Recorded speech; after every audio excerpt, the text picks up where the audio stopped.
It's another driving video. Seem to be getting these by request. That was my floor mat falling. I was covering up that shiny thing on my glasses, but I'm going to be driving, so it doesn't matter. Anyhow, I would like to discuss, just real quick, personal trials and tribulation. I think one of the biggest reasons why we can look around and see and know that we are in Laodicea, in the most degenerative of all the eras, most degenerate, I should say, and least, well, we don't get a positive thing said about us as a whole, has mostly to do with the fact that one of the biggest signs, like, I don't want to do this while I'm driving too much, get in trouble here, Philippians 1:29, for to you it has been granted on behalf of Christ not only to believe in him, but also to suffer for his sake. You know, that right there is a direct sign that we are onto something, suffering. Not only do we suffer when we cast out our own personal sin, as I'm sure we all know, and there is a certain amount of sin that we are easily beset to, like a thorn in our flesh.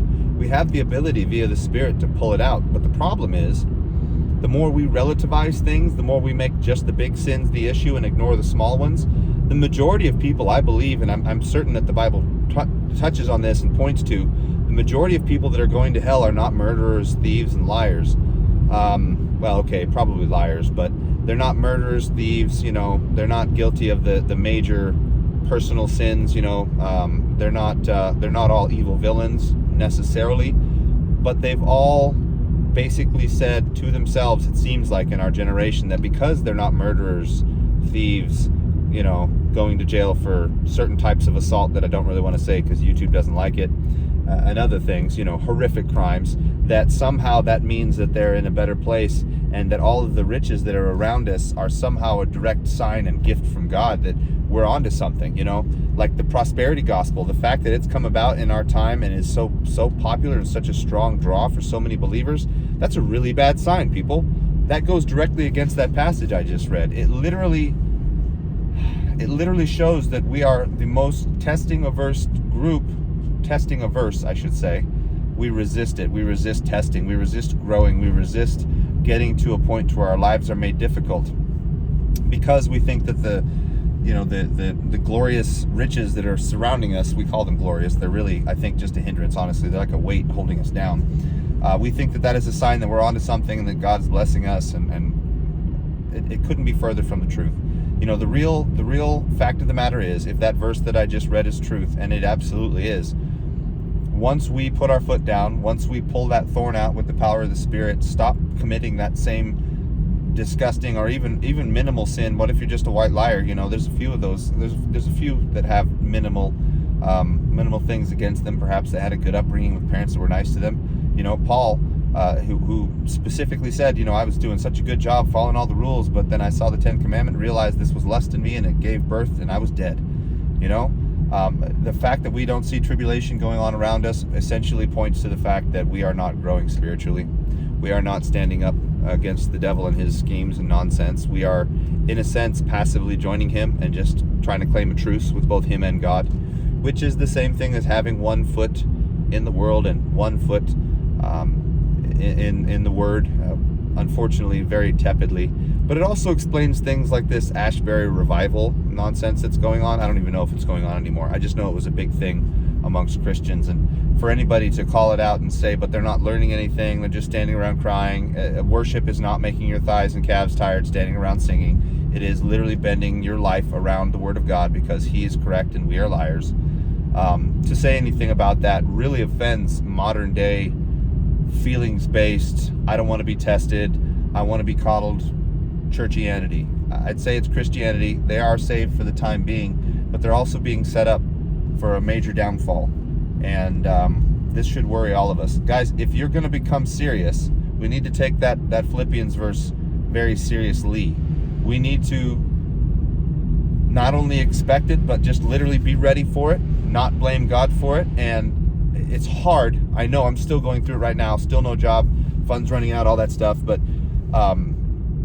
you have to count your blessings. You have to be able to stand back, take an honest assessment of the situation. And although we may not 100% know what we're going through is directly related to testing, if in fact we can rule out all possibilities that something is, you know, at all fair, which again, if you're being serious in the Lord and bad things are happening to you, there's a good chance what's happening to you is patently unfair and directly a sign that the devil is being allowed to test you and mess with you and make your life more difficult. And for me, I'll speak plainly for my situation. I could easily go get a job right now if I lied. I could easily go get a job right now if I decided to give in and play a little bit like the devil and make stuff up. We live in a country, unfortunately, that would rather have you lie when you go apply for a job than if you were just straightforward honest about your current situation and bring the proofs that you're an honest, decent, genuine person. They do not want anything to do with that. I could go home right now and make up a resume and say literally whatever I want, just so long as I find a friend to, back up whatever nonsense I decide to say, and just give them a call and say, hey man, what'd you cover? And truth of the matter is, I just can't do it.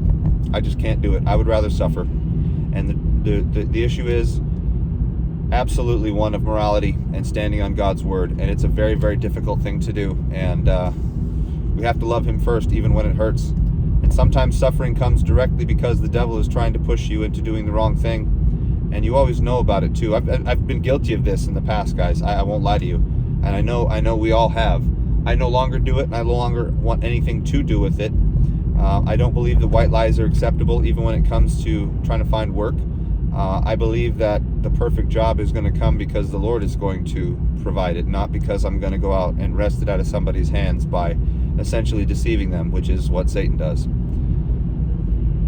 So the gist of all of this, guys, is once you do put your foot down, learn the word as hard as you can, accept the hard things that you don't like because they're important, they're imperative, they're there for a reason. And you make those steps towards the higher road to Zion, I guess you would say, the harder it's going to get. The more pitfalls there's going to be, the more devils around every corner trying to steal from you, kill you, tempt you, make people hate you.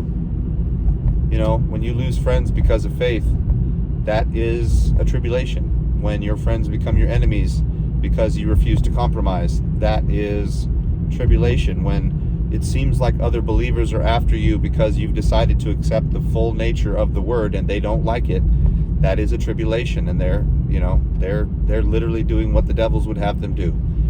The devils love all the dissensions, factions, and rivalries that they can stimulate, because in their mind, somehow, some way, they're going to get a shot in at God. And it's not true. Yes, it's true with those that would let him, but God already knows about all this stuff. So the end has already been decreed, and these guys are not necessarily wasting their time because he's using them to prove who believes what and how strongly. But we very much must be ready, willing, and spiritually able from all the growth we've been doing to put up with this testing and this training. And sometimes that means doing without the things that you've grown to like. And sometimes that means allowing for a very abrupt shift in your life. Sometimes you're going to have to move places you never thought you'd have to. I never honestly thought I would make it to Montana, but one day it was just obvious, and that's what had to happen. And it was very expensive, money I really didn't think I had. And quite honestly, even to this day, I don't know if I ever actually afforded it. I think it was given to me, and this was all preordained. But there was plenty of suffering involved, and we should be ready for it, guys.